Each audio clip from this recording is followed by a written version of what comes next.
What's up, man? It's your boy Louie&Friends, straight out of Cincinnati, Ohio. Anime lover, your favorite anime lover. Take one. There we go. There we go. All right, man. So it's a pleasure to have you. Yeah, man. You know, Always. we met a couple weeks ago. You know, at the Donuts and Alcohol interview. So definitely, Shout out Donuts and Alcohol. big shout out to Donuts and Alcohol. You wouldn't be here without them. Yeah. You know, so big shout out to Gravel, Tatum, Jake, Oh yeah. Aaron, Ricky, all the whole squad. the whole squad over there. Whole squad. I got pretty lit. For Yeah. the first time, the whole Donuts and Alcohol crew finally got me. Yeah, man. You know, I've been helping them produce You it guys for, got me too. It's crazy. you know, for the past 2-3 episodes or so. So definitely a big shout out to them. It's a lot of fun, man. I've been wearing these glasses. I don't know if you've ever heard of them, but they're called blue blocking glasses. No, So what is that? like the blue rays that come from your laptop or Yeah. from your cell phone, it helps you go to sleep. Right? What? Because like throughout generations and generations, Yeah. you know, when it was light outside, it was daytime. Uh-huh. Right? So now when it's nighttime and we're, you know, editing video or doing different things, Yeah. our body still feels like it's daytime. Right. You know, and I know that you have a lot of experience with some graphic design. You know, if you want to go a Yeah. little bit, you know, into that background, how, you know, that inspired you, you know, not only your artistry, Mm-hmm. but also, you know, what other relationships you've built through graphic design. Steven saw that I was like designing, you know, making Yeah, talk like, talk a putting- little bit about your relationship with Steve Cannon. So Stephen Cannon, it's my homie, straight from Cincinnati, born and raised, like I said, since we were like little kids. Shout out my brother Stephen Cannon. Little kids, man.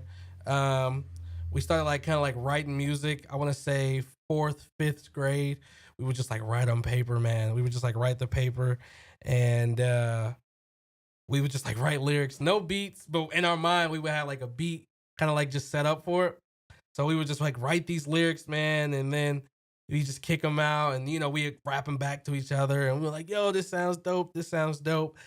And then fast forward our 7th, 8th grade year in school, man.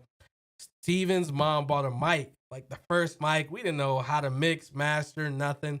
We were downloading like separate Tracks. yeah, like not even just tracks, but like separate like softwares just to like master on one, record on another.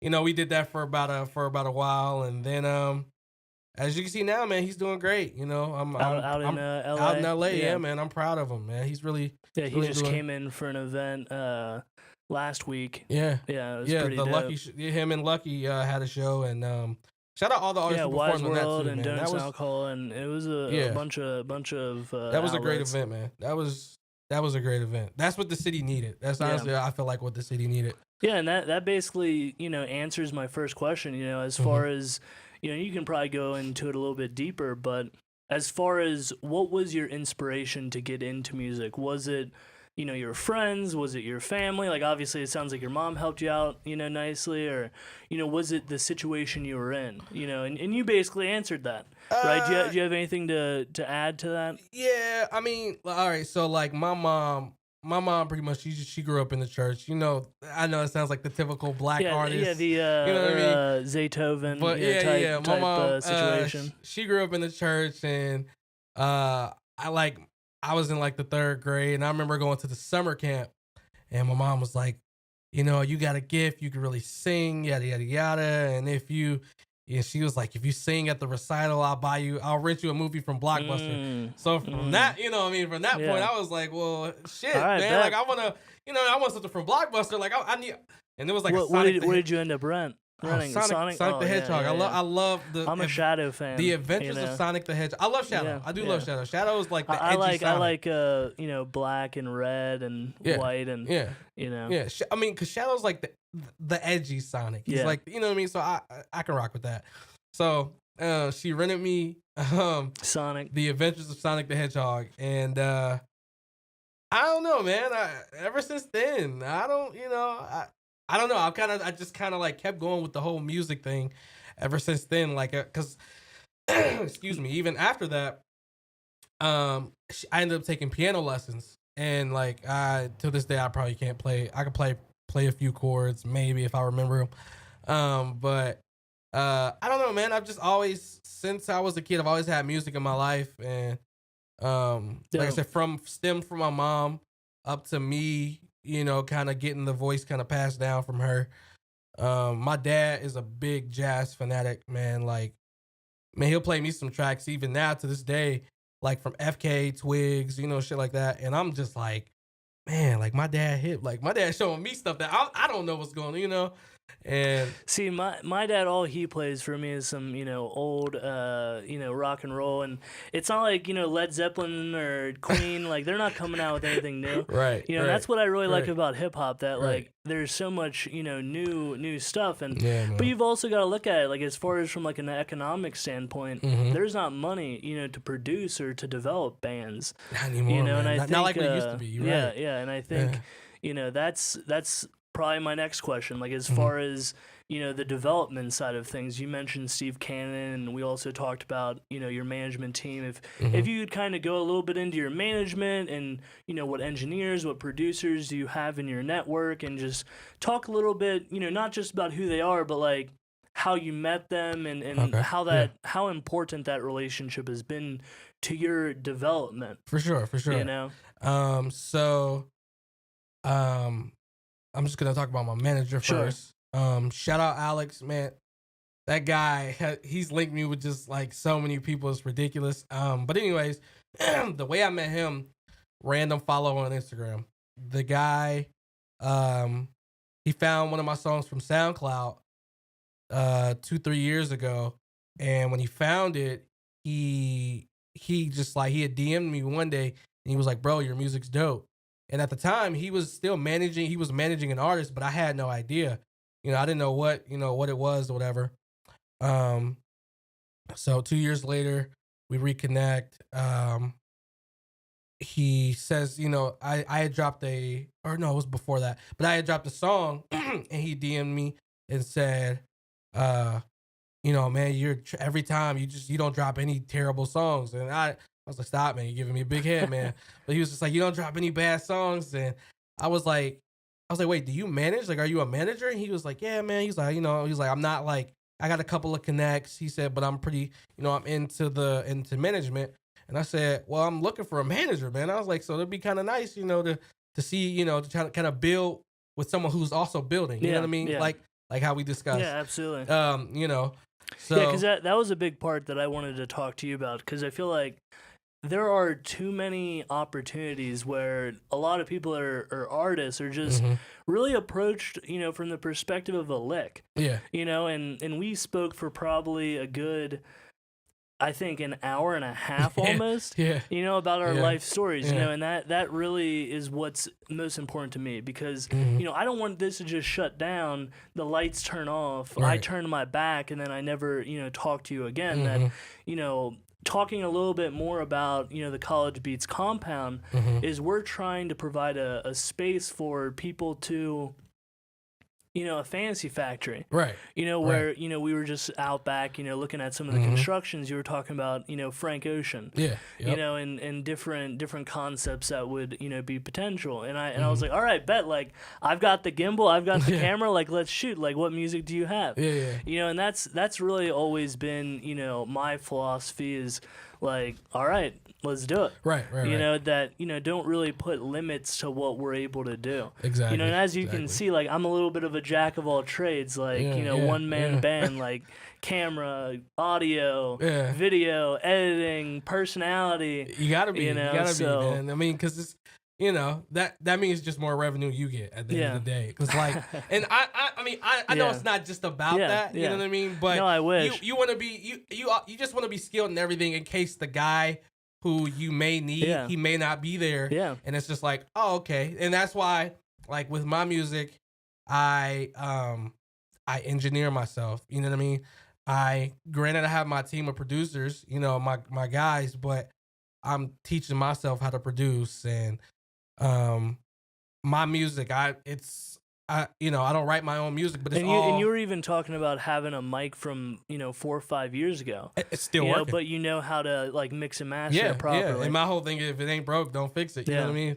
So I've just, I've just continued to just kind of work from that, and it slowly, like, especially now, like even to this day, from talking to you, like it's starting to Click. finally pay off, Yeah. and Yeah. like people are starting to notice, and they kind of Yeah. grab hold, and it's like, okay. Well, I'm a so, little bit different, so yeah. please, like you were talking about, like big head type of situation. Yeah, man. Hashtag pause. Yeah. But that it's really hard, because like the perception is very strong. Like this studio is very dope, but as far as revenue goes, I've always felt, our different partners with, Double Sin and Timeless, although I do have the equipment, I'm not an expert. Right. And it's the same thing with you where, you may have the equipment, but, to be able to put the right people in the right position, shout out to Cody, he's helped us a lot, with the jams and the Freestyle Friday, and,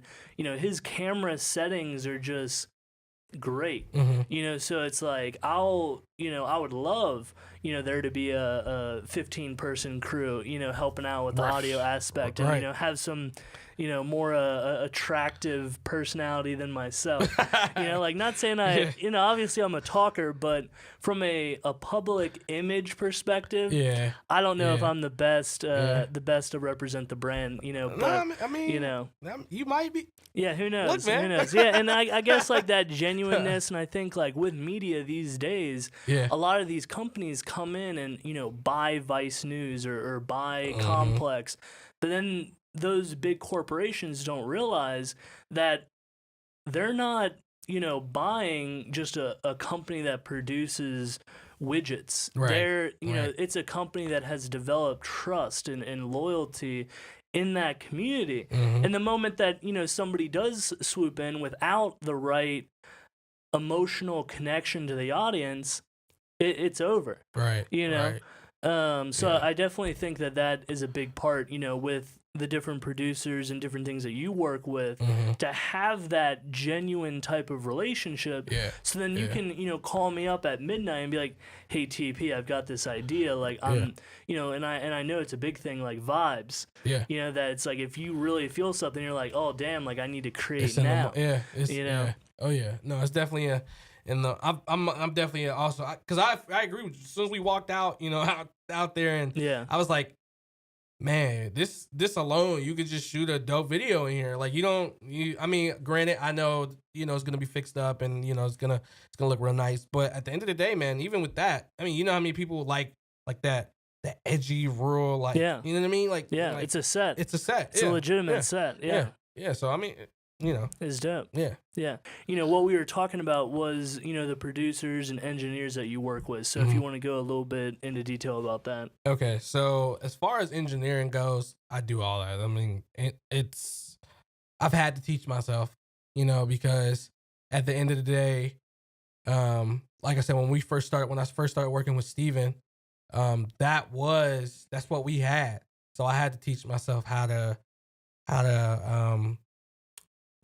fix a vocal or cut certain breaths if you take too many of those, and what sounds good, what doesn't sound good, and how many takes you got to cut out, put back in, beats to certain parts of the beat to reverse or mix down. It's just I've just had to, because that's interesting, because I just wanted to be at a point where it was just like, if I don't have the guy who's there for it, because I saw an article where they basically, to kind of just sum it up, they said a lot of artists today wouldn't be where they are today without the engineer, and that's facts.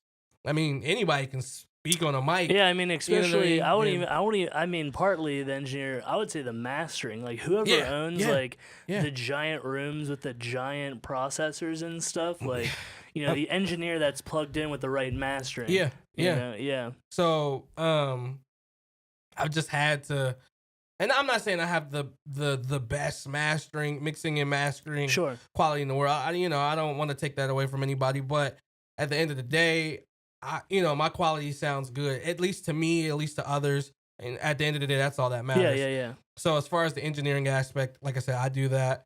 As far as producers, it's a plethora Hey, we're here, man. It's a plethora like of shout producers. them out. That's what this is about. So shout out my homie Chris Rose, man. Without you, man, we wouldn't have got that Larry June feature, man. That was beautiful, man. Shout out 416 Ghost, NFA Jono. I mean, without those guys, man, I'm telling you, man, a lot of what I produced by Aura. Can't forget you, Money Montage.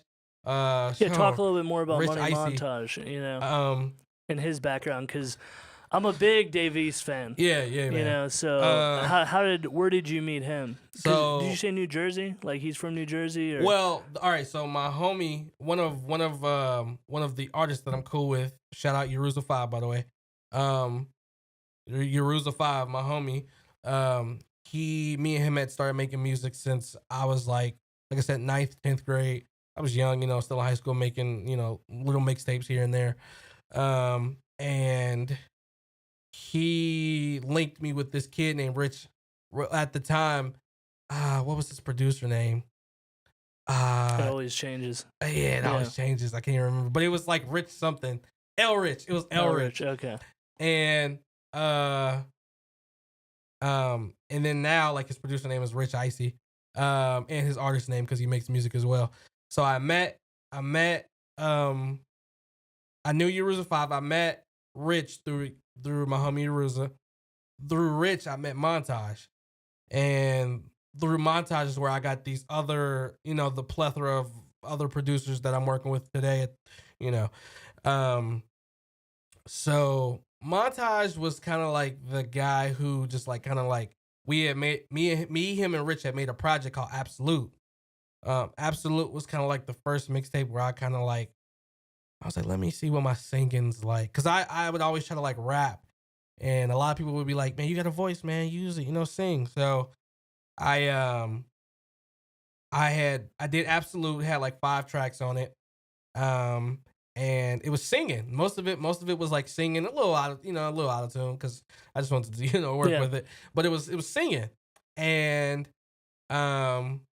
from that he was just like, yo, man, like you're really dope, like yada yada yada. And at the time he didn't really have these connections. He was still coming up himself. What time period is this? This was 2014.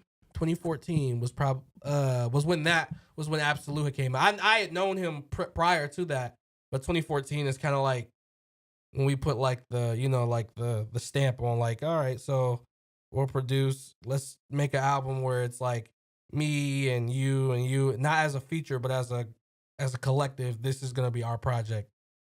So I dropped that, and now there's Absolute 3 is out. So we've been, we've worked on projects, for a while now. But through Montage, like I said, from that point, he was still coming up when the first Absolute came out. So he was still coming up. And as he was coming up, I just started like looking at his Instagram a little bit more. And I'm like, he's starting to work with some higher up people, killers, man. I was like, okay, like I see he's starting to, and next thing I know, mind you, I'm still working with him, but he I mean, we're not like super tight, like we're not like boys. Yeah. That's my brother at the end of the day, but like, he don't need to tell me all his business. So he I saw he had produced something for Dave East, and I was like, what? Like, yeah, I'm a big Dave East fan. That's why I brought it up. Yeah, I'm like, man, this is crazy. Like, what song? What did he produce for him? Oh man, I don't even remember the song, man, because it was a while ago. It's not even just that one song. Like on his recent album, he produced like the intro on Dave East's album, the intro beat. I don't know if you've listened to his latest album, but the intro beat, like the very first beat on that album, he produced. So like, I don't know, man. The guy's busy, and like I said, just I saw him post on his Instagram today. He's produced for a song for NBA YoungBoy. I mean, he's working, but like I said, through him, I've met Chris Rose, 416 Ghost, NFA Jono, Aura, produced by Aura. And I don't know, man. They just at the end of the day, they've kind of became more like family. Yeah. Like I say, even though I don't hit them on the daily and shit like that. At the end of the day, like I go over their beats I promote them. I say, look, these are the producers you guys need to buy beats from. So and that's we and build that's a exactly relationship. that's exactly why I bring it up. Yeah, Because yeah, that's a good network for us to tap into as well. yeah. So I think that basically covers that question as far as your team and your Mm-hmm. management and your producers. And one of the last things I like asking is a little bit about your vision. Mm-hmm. What would you say is your short-term goals, like goals that you're going to be able to accomplish, and then what's something that you don't even think would be attainable? Like I said, my short term goals would probably be me getting out to LA. We discussed that earlier. Um, Making it a long term, obviously.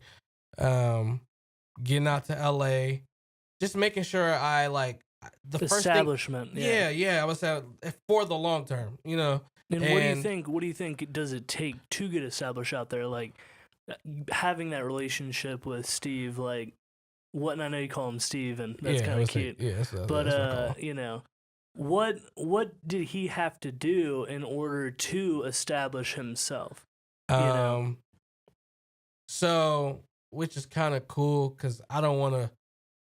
If he watches this, I don't want to give him a big head, but like Yeah. he kind of he went there and he struggled. Like he went there and completely struggled. He started. I think he was like he went there on a scholarship, and then he got hurt.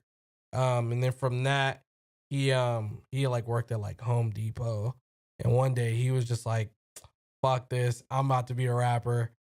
Like seriously, like I kept talking about it. And he did it. And So he big just shout out to Steve. He just, and you see where he's at last night.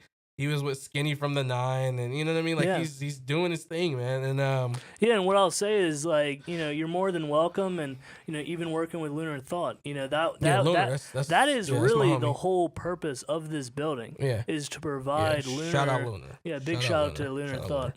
That's the whole reason why I'm building this psych wall, and for Steve, is literally for Steve and Cannon and Lunar Thought. Yeah. Right? Like I didn't even mention to that to you. Right? Like Lunar's the whole one that inspired me to tell me like, hey, you build this, I can bring in some heaters. Yeah, man. And that's when you start talking about Steve and Cannon, like that's the whole triangle of trust where hopefully you're more than welcome to come through, man. Yeah. I know he's in LA and talking to Chris Wise, about potential shows and different things like that. Yeah, And, we actually, I don't want to spill out too much info, but we had just discussed recently. Chris was like, "Hey, what are you doing on 420? Thinking about throwing for a the Pressure show." Fest. Yeah, and he was just like, thinking about inviting Steve and having you perform. So I was like, just contact me, let me know. I was like, I'll kick you out a fee. Yeah. What I'll be doing, because I'll be in LA at that point. You know what I mean? So I'm like, just kick me out I'll kick you a fee, or whatever, because I got to come back home. And, And we were talking about 420 and stuff, and like I said, I don't want to expose too much, but Steve was just here. Yeah, Steven was so just here. That's a part of our thinking, and the other part too is like I don't know how much I want to get into financials, but we are looking at something large as well, where whether or not it's Steve and that rest of the network, but really for us it's about big moves only, right? And how can we have the biggest show possible, and to tell you personally, I'm not even that much interested in having it in Cincinnati. I don't blame you. For me, if I've got a bag, I want to be able to approach a manager. I want to be able to talk to an entire promotional team and say, right, well, all right, guys, like, what city, what venue do you already have an existing relationship with that we can buy into? Like, not saying we don't want to have our logos on things, but even from a bag standpoint, like, hey, you need, X amount of dollars, in order to put you in this position. And that happens, like you were talking about, another subject we been talking about is DJs. Right. And your lack of having DJs. Like, do you want to go a little bit into your DJ situation or lack thereof? And which is really not much to talk about, right? I mean, the only thing is just that, I don't know. I know DJs, you know what I mean? But they're all like, one of the DJs who I originally wanted to be to DJ for me was DJ T-Dot. I don't know if you're hip to him. Season. But DJs for season, and I'm just like, I'm Yeah, we had him at the those are my Cincy boys. Secret show and stuff. Those are I tried to get him on family the at the end of the Freestyle day. Friday, and he was just like, "Fuck the Wiz." Yeah. So that was not gonna happen. But Yeah. hey, we're no longer producing the Freestyle Friday, so maybe come through the compound. Yeah, man. Pop off a non-corporate Hey, freestyle. T-Dot, what's up, man? Yeah, exactly. And I think that like I do see that. Season was talking about with Hyde, with Juice World, right? That. Yeah. Why isn't the Wiz playing that? And I don't want to put too much business out that I know about the Wiz, but it's a corporate entity. Like they don't have power over what they play. So that's just what it is. Oh yeah. No, I figured that too. Like speaking of season, shout out. I'm not calling you Season, man. I'm calling you CK. That is your true name. That's how I met you, man. Yeah. But nah, man. But shout out Season, man. Because we had briefly kind of like talked. It was loud. It was a lot going on, and he was just like, man, because I've another guy that I've just known through my lifetime. We produced a song. It has all of us on it, and this song came out in 2013. I mean, this song is old. Really? Like I wouldn't even go search for it. It's terrible, but at the time it was good. So we like produced a beat. And one of the guys who actually produced it, free my brother Noah. Noah, I don't even know how to say his last name. It's like Israel. I don't know if you hip to him, but like one of the coldest producers, bro. Like period. Like from Cincinnati, man. He's one of the nicest. We had all like worked on the beat or whatever. And it was me, and it was at the time when Season was called, or the group was called Dem Dudes. Like I'm telling you, man, like it's way back. Like I've known them forever. That's interesting. No, so like if he even comes through like that would be something interesting to ask him about. He'll be like, "What the fuck? Like Why would Louie bring that shit up?" Nordwar or whatever. Yeah, like man. That dude. I need to bring up Bro, that. Bring dude, that up. That'd be dope. Because he'll literally be like, "Why would Louie bring that up, man?" Like, he'll probably laugh at it, but whatever. Oh, this is a Season from Dem Dudes. From Dem Dudes, he'd be like, "Get the fuck out of here." The intro. Bro, and that's how I met him, through the Cincy Secret show with Donuts and Alcohol and Double Sin, and then I actually got to chop it up with him a little bit at the Donuts and Alcohol interview when they had him out, and and obviously he just recently got signed by No Limit. Yeah. Right. With Juice WRLD and has all that cooking up and so that's really dope. Yeah. Because like I said, we discussed and he was like, "Man, I want to kind of get you into this." He's like, he was like, we're too talented. He's like, there's a lot of talent in Cincinnati. He was like, and you're one of the most talented people from the city. And I was like, if you guys will stop giving me a fucking big head, man. I was like, my music is nice. I was like, let me just keep kicking out creativity, man. I was like, don't blow up, you know what I mean? Don't, so. But I think like, and this was originally one of the ideas that I had for my podcast was to call it Big Ego's Podcast.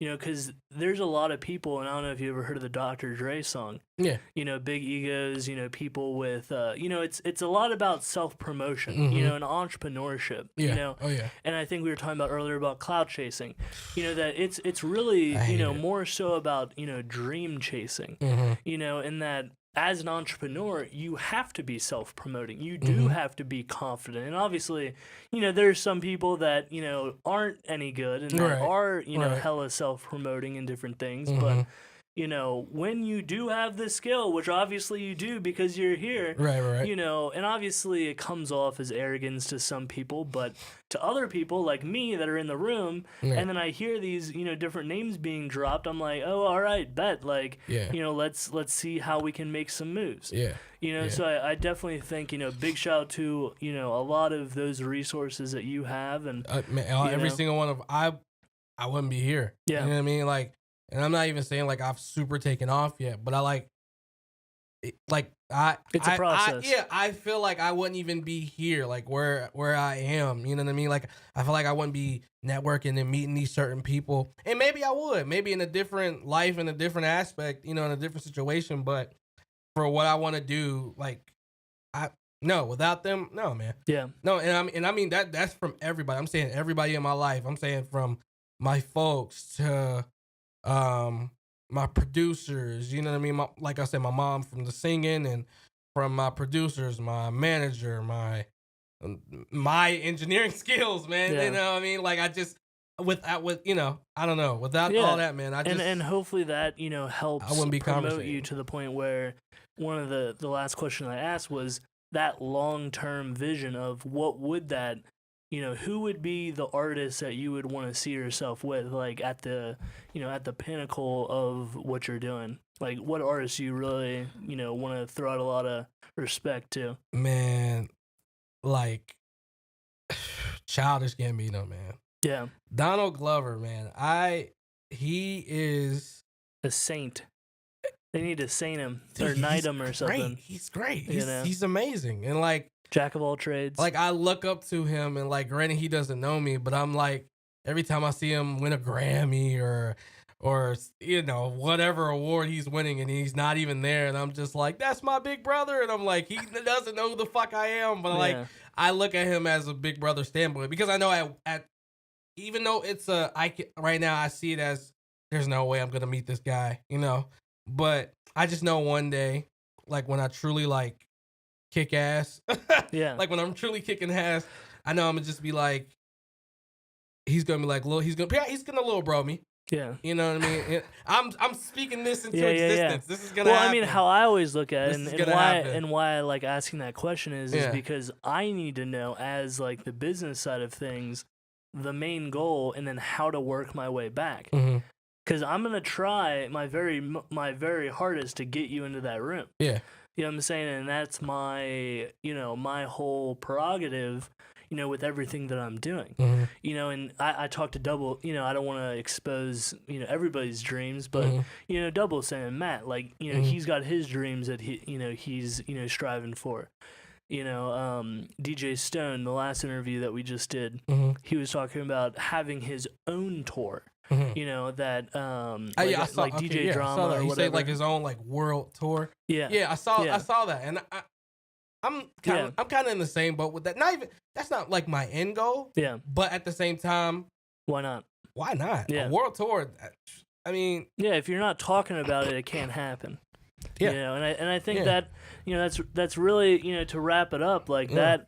That's something that I want to talk to a lot of people about, to not limit yourself to where you're currently at, or really we've talked a lot about partnerships, right? Who you're with, because at the end of the day, the better that you get to know people, the more that people know where your heart is at. That's all that really matters. Right. So thanks for coming out, and man. If you don't already know, this was Dat Dude TP sitting here with Louie&Friends, baby. All right. We'll see you. You can find me on Instagram at Forever Louie and Twitter Louie&Friends. That's where you can find me. I also have a YouTube channel that I'm currently building up on, so you can check that out as well. I'll keep you guys posted through the Instagram. So cool. And I'll put those links in the description as well, man. Hell Thanks for man. coming through. Yeah, man. All right. Always.